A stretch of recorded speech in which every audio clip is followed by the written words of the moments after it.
একাকিত্ব। আচ্ছা, কখনো কি আপনার মনে হয়েছে যে দুনিয়া আপনার থেকে দূরে সরে যাচ্ছে, যেন সব কিছুই আপনাকে পেছনে ফেলে এগিয়ে চলেছে? কখনো কি এমন কিছু মনে হয়েছে আপনার চারিদিকে যেন একাকিত্বের আবরণ ঘিরে ধরেছে? আপনি সম্পর্ক গড়তে চেষ্টা করছেন, কিন্তু সম্পর্ক ভেঙে পড়ছে, আর নীরবতা যেন আরো বেশি কর্কশ হয়ে উঠছে, আর মনে হচ্ছে আল্লাহ পাক যেন আপনাকে সব কিছু থেকে সরিয়ে নিচ্ছেন? কখনো কি এমনটা মনে হয়েছে? যদি মনে হয়ে থাকে তাহলে প্রশ্নও তো জেগেছে যে কেন এমনটা ঘটছে। তবে শুনুন, একটা কথা মনে রাখবেন, এই দুনিয়ার একাকিত্ব আপনার জন্য কোনো শাস্তি নয়, এটি একটি বিশেষ প্রস্তুতির অংশ। আল্লাহ পাক সাধারণত তাদেরকেই একা করে দেন বা তাদেরকেই একটু আলাদা করেন, তাদেরকেই একটু আলাদা রাখেন যাদেরকে তিনি পরিশুদ্ধ করতে চান, যাদেরকে তিনি রক্ষা করতে চান, যাদেরকে তিনি আরও মহান কিছুর দিকে এগিয়ে নিয়ে যেতে চান। হ্যাঁ, আজ কথা বলবো এমনই 7টি কারণ নিয়ে, যে কারণগুলোর জন্য আল্লাহ পাক তার প্রিয় বান্দাদেরকে একা করেন, একটু আলাদা করেন। তবে শুরু করার আগে একবার নিজেকে একটা প্রশ্ন করুন, যে এই একাকিত্ব যদি আল্লাহর পক্ষ থেকে হয়, আপনাকে পৃথিবীর এই কোলাহল থেকে দূরে সরিয়ে তানার নৈকট্য লাভের জন্যে হয়, তানার নৈকট্যে নিয়ে যাওয়ার জন্যে হয়, তাহলে কি এই একাকিত্ব মেনে নেওয়ার জন্যে আপনি মানসিকভাবে প্রস্তুত? যদি প্রস্তুত হয়ে থাকেন তাহলে চলুন জেনে নেই যে আল্লাহ আপনাকে কেন আলাদা করছেন এবং কিভাবে এই একাকিত্ব আপনার জীবনের সবথেকে বড় বরকতে পরিণত হতে পারে। সর্বপ্রথম কারণ হচ্ছে হৃদয়কে রক্ষা করা। আপনি কখনো খেয়াল করেছেন, আপনি যখন মানুষের ভিড়ে থাকেন তখন আপনার হৃদয় সহজেই বিভ্রান্ত হয়ে যায়। ক্ষণস্থায়ী কথাবার্তা, দুনিয়াবি তুলনা, এছাড়াও নানাবিধি ক্ষতিকারক প্রভাবের মধ্যে আটকে পড়ে। তাই মহান রব্বুল আলামিন মাঝে মাঝে এগুলো থেকে আপনাকে দূরে সরিয়ে নেন। সুতরাং মনে রাখবেন, এটি কোনো শাস্তি নয়। আল্লাহ পাক এটি করেন আপনার হৃদয়কে রক্ষা করার জন্য, এবং এটি তার বিশেষ একটি প্রক্রিয়া। একটা কথা মনে রাখবেন, আপনার হৃদয় কিন্তু রত্নের মতো মূল্যবান। যদি একটি রত্নকে উজ্জ্বল রাখতে হয় তাহলে সেটিকে এমন কোনো পরিবেশে রাখা যাবে না যেখানে সেটি নষ্ট হয়ে যেতে পারে, যেখানে সেটি ক্ষতিগ্রস্ত হতে পারে। তাই আল্লাহ পাক আপনাকে মাঝে মাঝে পৃথিবীর এই ভিড় থেকে দূরে সরিয়ে রাখেন, যাতে আপনার মন পবিত্র থাকে এবং খারাপ প্রভাবগুলো থেকে মুক্ত থাকে।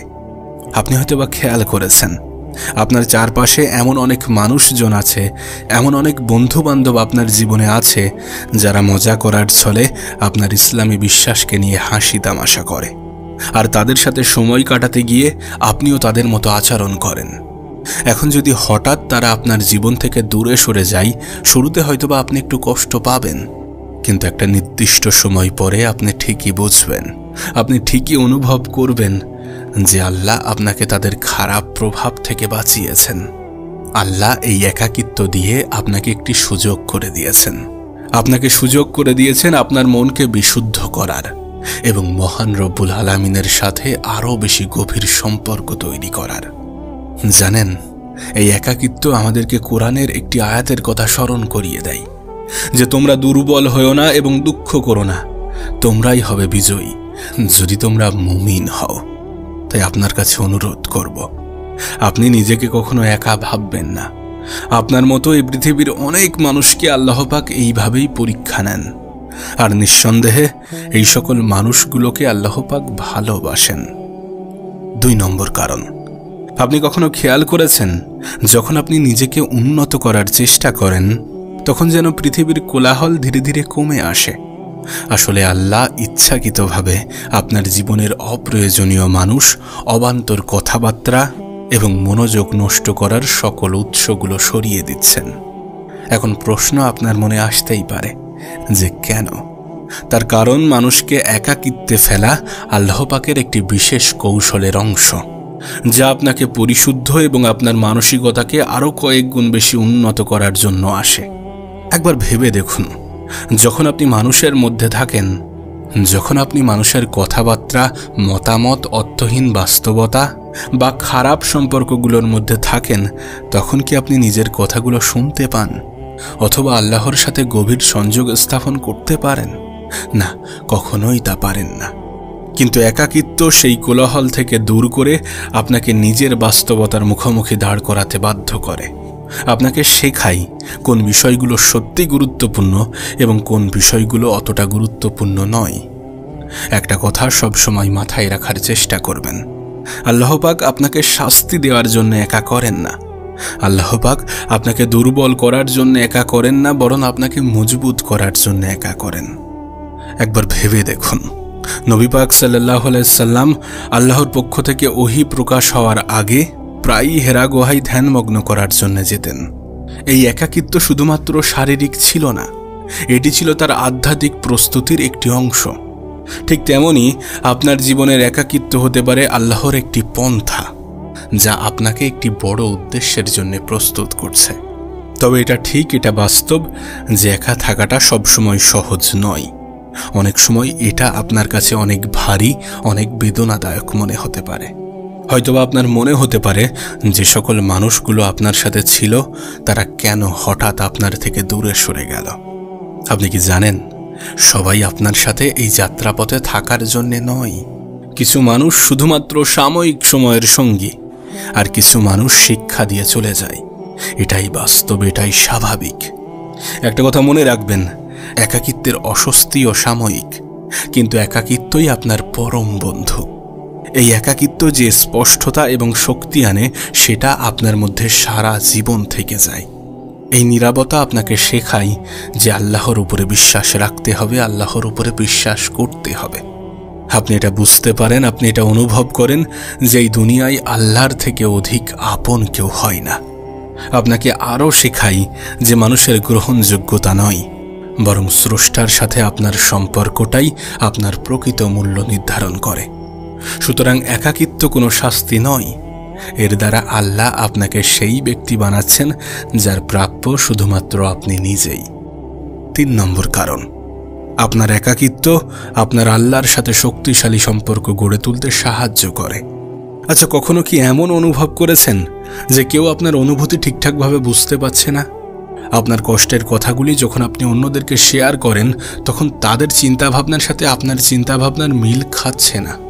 এটি আল্লাহর পক্ষ থেকে একটি বিশেষ আমন্ত্রণ। যখন আল্লাহ আপনাকে একা করেন, তখন এটি তার দিকে আরও বেশি টেনে নেওয়ার একটি বিশেষ উপায়। আপনি হয়তোবা খেয়াল করেছেন, যখন আমাদের জীবনটা একটু সুন্দরভাবে চলতে শুরু করে, তখন আমরা আমাদের বন্ধুবান্ধব, পরিবার এবং বস্তুগত স্বাচ্ছন্দ্যের উপরে একটু বেশিই নির্ভর করি। কিন্তু যখন আপনি একা হয়ে যান, যখন আপনার জীবন থেকে সেই সকল ভরসার খুঁটিগুলো সরিয়ে দেওয়া হয়, তখন আপনার পাশে একমাত্র তিনিই থাকেন, যিনি সবসময়ই আপনার সঙ্গে ছিলেন। আর তিনি হলেন আমাদের রব, আমাদের সৃষ্টিকর্তা, আমাদের আল্লাহ। আপনাকে একটা প্রশ্ন করব, আচ্ছা, কতবার আপনি আল্লাহর কাছে চোখে অশ্রু নিয়ে ফিরে গিয়েছেন? কতবার আপনি আল্লাহর কাছে মন থেকে ফিরে গিয়েছেন? এটা তখনই হয় যখন আমাদের দেয়ালে পিঠ ঠেকে যায়, যখন আমাদের অন্য কোথাও থেকে সাহায্য আসার সম্ভাবনা থাকে না, যখন আমরা একা হয়ে যাই। আপনার একাকিত্ব আপনাকে ঠিক এই গভীর নির্ভরশীলতার দিকে ধাবিত করে, যেখানে আল্লাহ আপনাকে বলছেন, আমার কাছে ফিরে এসো, আমিই তোমার জন্য যথেষ্ট। তবে এখানে একটা বিষয় পরিষ্কার থাকতে হবে, একটা বিষয় বুঝতে হবে যে এটা এমন কোনো কিছু নয় যে নিজেকে উম্মার থেকে আলাদা করতে বলা হচ্ছে। এটা মাথায় রাখতে হবে যে ইসলাম একতার ধর্ম, আর আমাদের শক্তি এই একতার মধ্যেই নিহিত। এখানে যেটা বলা হচ্ছে সেটি হচ্ছে একটি আধ্যাত্মিক যাত্রার কথা, একটি ব্যক্তিগত পরিবর্তনের প্রক্রিয়ার কথা, যা আপনাকে উম্মার সাথে শক্তিশালী এবং একটি অর্থবহ সম্পর্ক তৈরি করতে সাহায্য করবে। দেখুন, আমাদের নবী পাক সাল্লাল্লাহু আলাইহি সাল্লাম তিনি গভীর একাকিত্বের মুহূর্তগুলোর মুখোমুখি হয়েছেন, হোক সেটা হেরা গুহায় ধ্যানমগ্ন হওয়ার সময়, যুদ্ধক্ষেত্রে বা মক্কায় নির্যাতিত হওয়ার সময়। তবে এখানে মনে রাখতে হবে যে এই মুহূর্তগুলো বিচ্ছিন্নতার জন্য নয়, বরং প্রস্তুতির অংশ ছিল। তাই যদি আপনি একা অনুভব করেন, তাহলে এটা মনে রাখবেন যে এটা বিচ্ছিন্নতার জন্য নয়, বরং আপনার ভিত্তিকে মজবুত করার জন্য। আর যখন আপনার ভিত্তি মজবুত হবে, তখন আপনি অন্যদের সঙ্গে একতাবদ্ধ হতে এবং তাদেরকে অনুপ্রাণিত করতে আরও বেশি সক্ষম হবেন। 4 নম্বর, একাকিত্ব একটি প্রশিক্ষণের ক্ষেত্র। আপনি হয়তোবা খেয়াল করেছেন, যখনই আপনি জীবনে উন্নতি করতে যান, তখনই কিছু মানুষ, তখনই কিছু জিনিস আপনার জীবন থেকে দূরে সরে যায়। আসলে আমরা এটা ভুলে যাই যে একাকিত্ব মানেই শুধুমাত্র প্রত্যাখ্যান নয়, বরং এটা একটি পরিশুদ্ধ হওয়ার পথ। এবং এই পথে আপনি একা নন, বরং আরো অনেকেই আছে। মহান রব্বুল আলামিন আমাদের জীবন থেকে এমন কিছু বিষয় এবং এমন কিছু জিনিসকে সরিয়ে নেন যেগুলো হয়তোবা আমাদের জীবনকে অন্ধকার করে দেওয়ার ক্ষমতা রাখে। তিনি আমাদের মনোযোগ তীক্ষ্ণ করার জন্য এবং এমন শিক্ষা দেওয়ার জন্য এটি করেন। এই পরিস্থিতির মধ্য দিয়ে তিনি আমাদেরকে এমন কিছু শিক্ষা দিয়ে যান যেটা কখনোই আরামের মধ্য দিয়ে শেখা সম্ভব নয়। আপনি যদি নবী ইউসুফ আলাইহিস সালামের ঘটনা দেখেন, তাহলে দেখবেন যখন তাকে কূপে ফেলে দেওয়া হয়েছিল তখন কিন্তু তিনি নিজের পরিবার থেকে আলাদা হয়ে গিয়েছিলেন। কিন্তু বাস্তবে তাকে একা করে দেওয়া হয়নি। তিনি একা ছিলেন না, বরং এটি একটি প্রস্তুতি ছিল। কূপের সেই নীরবতা এবং পরে কারাগারের সময়গুলোতে নবী ইউসুফ আলাইহিস সালামকে একজন মহান নেতা হিসাবে গড়ে তোলা হচ্ছিল। যখন তিনি সেই পর্যায়গুলো অতিক্রম করলেন, যখন তিনি সেই পর্যায়গুলোকে পার করতে পারলেন, তখন তিনি একজন সাধারণ মানুষ ছিলেন না, বরং তিনি হয়ে উঠেছিলেন অসাধারণ প্রজ্ঞা, ধৈর্য এবং ঈমানের অধিকারী। এখন একটু ভাবার চেষ্টা করুন, এমনটাও তো হতে পারে যে আল্লাহ আপনাকে কোনো বড় উদ্দেশ্যের জন্য প্রস্তুত করছেন, যা আপনি কখনো কল্পনাও করেননি, আপনি কখনো ভাবার চেষ্টাও করেননি। তখন কি আপনি হাল ছেড়ে দিয়ে বসে থাকবেন? হ্যাঁ, এটি স্বীকার করতে হবে যে একাকিত্বের কষ্ট, কাছের মানুষকে হারানোর বেদনা, নীরবতার মুখোমুখি হওয়া এবং উপেক্ষিত হওয়ার অনুভূতিগুলো আপনার আত্মমূল্যকে প্রশ্নবিদ্ধ করতেই পারে। কিন্তু একটা কথা মনে রাখবেন, হীরাকে তৈরি করার জন্য চাপে রাখা হয়, আর সবথেকে ভালো তরবারি তৈরি হয় আগুনের ছাঁচে। এই একাকিত্বের মধ্যে আপনার যে সংগ্রামগুলো হচ্ছে, এগুলো আল্লাহর সেই উপকরণ যার মাধ্যমে তিনি আপনাকে আপনার সর্বোত্তম রূপে পরিণত করছেন। দয়া করে তাড়াহুড়ো করে এই নীরবতা পূরণের চেষ্টা করবেন না। যে সম্পর্ক, যে সংযোগগুলো আল্লাহ পাক সরিয়ে দিয়েছেন তা পুনরায় জোর করে ফিরিয়ে আনার চেষ্টা করবেন না, বরং এই সময়ে নিজের ভিতরে তাকানোর চেষ্টা করুন। নিজেকে প্রশ্ন করুন, নিজেকে জিজ্ঞাসা করুন যে আল্লাহ আমাকে এর মাধ্যমে কি শেখাতে চাইছেন। বিশ্বাস করুন, আপনার এই দৃষ্টিভঙ্গির পরিবর্তন আপনার একাকিত্বকে শাস্তি থেকে উপহার বানিয়ে দেয়। যখন আপনি এই পর্যায়টি উপলব্ধি করবেন, তখন আপনি একটি গভীর সত্তা অনুভব করবেন যে একাকিত্ব আপনাকে ভাঙার জন্য ছিল না, বরং এটি ছিল আপনাকে গড়ে তোলার জন্যে।